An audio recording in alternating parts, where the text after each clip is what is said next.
그러면 그날 김건희 여사는 뚝섬 119 순환구조대에서 망원 치안센터까지 갔는데 이 마포대교 그리고 양화대교, 서강대교만 통제를 했겠느냐? 결국 그 성수대교나 한남대교도 통제를 하지 않았겠느냐라고 생각을 하고 자료를 쭉 봤는데 추가로 용산구, 성동구, 광진구의 112 신고 현황을 분석을 해보니까 상당히 흥미로운 사실을 이제 발견하게 됐습니다.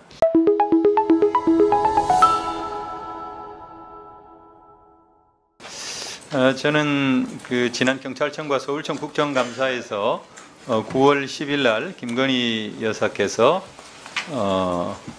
망원 치안센터와 이 마포대교 방문을 한 것에 대해서 지적을 했습니다. 그리고 그때 당시 양화대교, 서강대교 북단에 강변북로 진입로를 차단했다. 사실상의 교통 통제가 있었다라고 하는 것을 증명해냈고 서울청장, 서울경찰청에 대한 국정감사에서 서울경찰청장이 실제 교통 통제가 있었다라고 그렇게 실토를 한 바가 있습니다. 그런데 그러면 그날 김건희 여사는 뚝섬 119 순환구조대에서 망원 치안센터까지 갔는데 이 마포대교 그리고 양화대교, 서강대교만 통제를 했겠느냐? 결국 그 성수대교나 한남대교도 통제를 하지 않았겠느냐라고 생각을 하고 자료를 쭉 봤는데 추가로 용산구, 성동구, 광진구의 112 신고 현황을 분석을 해보니까 상당히 흥미로운 사실을 이제 발견하게 됐습니다. 이제 그게 뭐냐 하면 비슷한 시간에 윤석열 대통령이 공식 일정이 있어서 광진에서부터 용산까지 강변북로를 통제를 했었습니다. 청장님 맞죠? 그날 예 대통령에 대한 경호 행사가 있었습니다. 네, 그렇습니다. 그래서 PPT 한번 보시죠. 여기 보시면은 광진에서 광진 119 센터에 4건, 성수 그러니까 성동구죠. 112 센터에 3건, 용산에 1건, 마포에 5건 이렇게 교통 통제로 인한 불편을 호소하는 신고가 접수가 됐습니다. 여기 우측 상단이 이제 광진구인데 5시 20분부터 5시 46분까지 4건이 신고가 접수가 됐어요. 그러니까 여기를 보면 당시 그 광진 그랜드 워커힐 호텔에서 민주평통 해외지역 회의에 참석했다가 대통령께서 5시 30분에서 40분 사이에 그곳을 떠난 것으로 보입니다. 그리고 용산 대통령실로 돌아가기 위해서 광진, 성수, 용산, 강변북로길을 통제하고 지나갔는데 그 비슷한 시간에 성동구 쪽 보시면은 5시 반부터 5시 42분까지 3건의 신고가 접수가 돼요. 그러니까 뚝섬 순환구조대가 바로 여기 있는데 뚝섬 순환구조대를 5시 반에서 5시 40분 사이에 출발을 해서 제일 좌측에 있는 망원치안센터까지 가는 것이죠.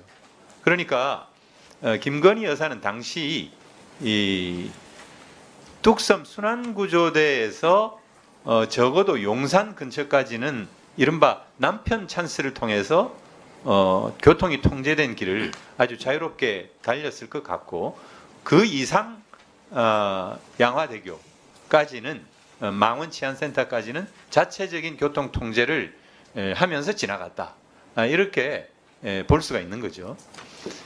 그런데 아시다시피 국토위 국정감사에서 작년 10월 6일 날 김건희 여사께서 대통령 전용기를 대통령 없이 혼자 타고 서귀포 은갈치 축제를 참석을 했던 것이 드러났습니다. 그리고 항공기 분리 기준을 대통령에게 적용하는 항공기 분리 기준을 대통령도 없는데 적용을 받았고 황제 의전을 받았다라고 하는 그런 의혹이 일고 있어요. 그래서 그런 걸 보면 과연 이때 당시 지난 9월 10일 날 김건희 여사가 남편 찬스를 쓴 것인가 아니면 윤석열 대통령이 부인 찬스를 쓴 것인가가 헷갈릴 정도예요. 그래서 이 부분과 관련해서 이 보안사항이라서 확실한 답변을 또 못하겠다라는 답변을 하실 것으로 예상은 됩니다만 과연 이 교통통제를 이렇게 하는 것이 맞는가? 이 부분에 대해서 청장님한테 한번 물어보고 싶습니다. 그 대통령도 그렇고 영부인도 그렇고 기본적으로 경호 대상입니다. 근데 경호 대상인데 경호를 구체적으로 어떻게 하는가 하는 경호 기법에 대해서는 제가 여기서 일일이 좀 말씀드리기 어렵다는 점을 좀 이해를 부탁드리겠습니다.